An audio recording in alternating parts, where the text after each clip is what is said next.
मुख्यमंत्री जी को कोई जानकारी नहीं है। अभी वो कह रहे हैं कुंभ में साजिश थी, षड्यंत्र थी और कोई फोर्स लगाई है उन्होंने, नई फोर्स, क्या फोर्स जांच करेगी? अरे ऐसी फोर्स को तो सस्पेंड कर देना चाहिए जो घटना होने दे रही है। जो फोर्स को अब लगा रहे हैं, कह रहे हैं ये फोर्स जांच करके बताएगी कि साजिश क्या है। मुख्यमंत्री जी को तो ऐसी फोर्स को हटा देना चाहिए जो साजिशी और षड्यंत्र नहीं बता पा रहे हैं। मुख्यमंत्री जी अपनी नाकामी बताना चाहते हैं। जो मुख्यमंत्री 100 करोड़ का इंतजाम कर रहा था, जो मुख्यमंत्री 100 करोड़ का इंतजाम कर रहे थे, वो बताओ जो करोड़ लोग आए उसका स्नान भी नहीं करा पाए। जो लोग गए वहाँ पर महाकुंभ में बिना स्नान करके उन्हें वापस जाने दिया। ये पहली बार हुआ होगा जहाँ पर लोग श्रद्धा के साथ आए, स्नान करने आए, पुण्य के लिए आए, लेकिन उन्हें स्नान करने नहीं दिया। बहुत सारे ऐसे लोग हैं, ये जो मुख्यमंत्री जी दूसरों को भूमाफिया कहते हैं, उन्हें अपनी नाक के नीचे अपने भूमाफिया नहीं दिखाई दे रहे हैं। अपने रजिस्ट्री ऑफिस में देखें किसने रजिस्ट्रियां की हैं, उन्हें सब भूमाफियाओं की जानकारी मिल जाएगी। देखिए, न केवल वोटर लिस्ट में गड़बड़ी कर रहे हैं, ऊपर से लेकर नीचे तक अधिकारियों की सेटिंग कर रहे हैं। अभी तक तो ये और चीज़ों की सेटिंग करते थे, BLO सेटिंग कर रहे हैं, प्रिसाइडिंग ऑफिसर की सेटिंग कर रहे हैं, SO की सेटिंग कर रहे हैं। कोई विधायक का रिश्तेदार है, SO उसको ले आए, कोई CO किसी का मंत्री जी का परिचित था उसको ले आए हैं। ये सेटिंग कर ले, लेकिन मिल्कीपुर की जनता बहादुर जनता है, वो जिता करके समाजवादियों को भेजेगी। ये कैबिनेट मंत्री वो लोग हैं जो अपने विभाग नहीं संभाल पा रहे हैं। जो कैबिनेट मंत्री अपना विभाग नहीं संभाल पा रहे हैं, वो बताओ चुनाव क्या संभालेंगे? एक एक मंत्री के बारे में जानकारी करिए। कोई वो हर घर नल वाले मंत्री हैं, पूरे गांव खुदवा दिए, उसमें कितना भ्रष्टाचार है वो आप सोच सकते नहीं हो। अच्छा, कुंभ में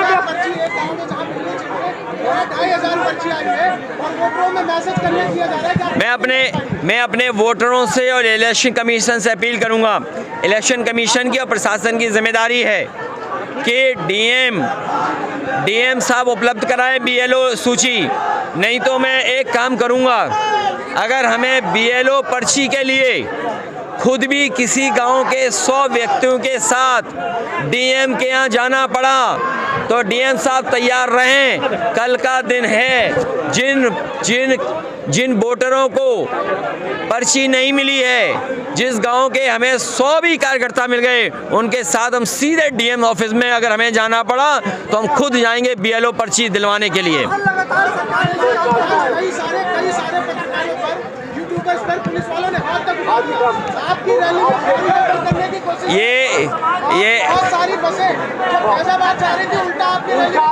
ये मैं तो आपको कहूँगा कि DM साहब ने या जो इंजीनियर साहब ने यहाँ के कोऑर्डिनेट्स दिए जाते हैं, वो कोऑर्डिनेट भी गलत दिए जिससे हेलीकॉप्टर ना उतर पाए। वो तो हमारे जानकारी है गूगल अर्थ की, तो हमने गूगल अर्थ से खुद देखा। हमने अपने कार्यकर्ता से यहाँ का मांगा कि अपना भेजो हमें लोकेशन। जब उसने भेजा हमें तो उसके माध्यम से यहाँ उतर पाए। सोचिए, जो प्रशासन हमारे हेलीकॉप्टर उतारने के लिए गलत कोऑर्डिनेट दे रहा हो तो वो तो अधिकारी यही करेंगे। और मैं आप पत्रकार साथियों से कहूँगा, आप जानकारी करना यहाँ के अधिकारियों ने जो कोऑर्डिनेट हमें भेजे थे और इस हेलीपैड के कोऑर्डिनेट क्या हैं। आज मिल्कीपुर विधानसभा क्षेत्र का उपचुनाव, जिसका मतदान 5 तारीख को होना है। आज हमारे नेता माननीय अखिलेश यादव जी आए थे। समाजवादी पार्टी इंडिया गठबंधन के उम्मीदवार अजीत प्रसाद के समर्थन में, और अजीत प्रसाद को साइकिल पर बटन दबाकर और PDA के उम्मीदवार, इंडिया गठबंधन के उम्मीदवार, समाजवादी पार्टी के उम्मीदवार अजीत प्रसाद को जिताने के लिए आए थे। यूँ तो एक ये विधानसभा का चुनाव अकेला चुनाव है, जो जहाँ तक मेरी जानकारी है हिंदुस्तान का अकेला ही चुनाव है और इसकी चर्चा सारे देश और दुनिया में हो रही है। यूँ तो मिल्कीपुर का विधानसभा का चुनाव है, लेकिन इसकी चर्चा पूरे देश और दुनिया में हो रही है। और आज के इस सैलाब को देखकर देवतुल्य मतदाताओं ने आकर, जनता जनार्दन ने आकर इस बात का आश्वासन और इस बात का आशीर्वाद दिया कि समाजवादी पार्टी के उम्मीदवार, इंडिया गठबंधन के उम्मीदवार, पीडीए के उम्मीदवार अजीत प्रसाद को केवल हम जिताएंगे ही नहीं जिताएंगे, बल्कि इस देश में एक इतिहास कायम करेंगे और यहाँ से भारतीय जनता पार्टी की जमानत जब्त करके और हम नींव भर रहे हैं 27 में समाजवादी पार्टी इंडिया गठबंधन का अखिलेश यादव के नेतृत्व में सरकार बनाने का। ने रोया था, आपके आंसुओं को देश ने देखा था। आज अयोध्या पुलिस ने उसका जो है खुलासा किया है, उसमें 3 लोग पकड़े गए हैं। क्या कहेंगे, क्या इस खुलासा को कैसे देखते हैं आप? ऐसा है, ये पुलिस की लापरवाही है।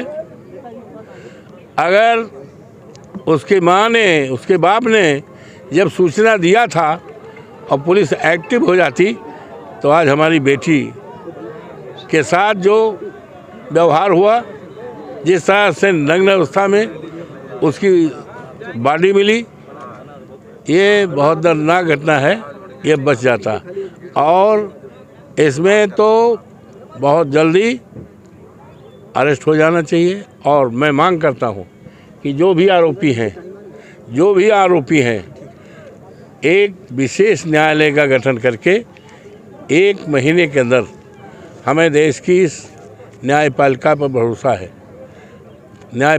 भरोसा है और मुझे यकीन विश्वास है कि जघन्य अपराध वहाँ जब ट्रायल होगा तो इस ट्रायल में निश्चित तौर से उस माता पिता को ही नहीं बल्कि देश के करोड़ों बहनों को इंसाफ मिलेगा।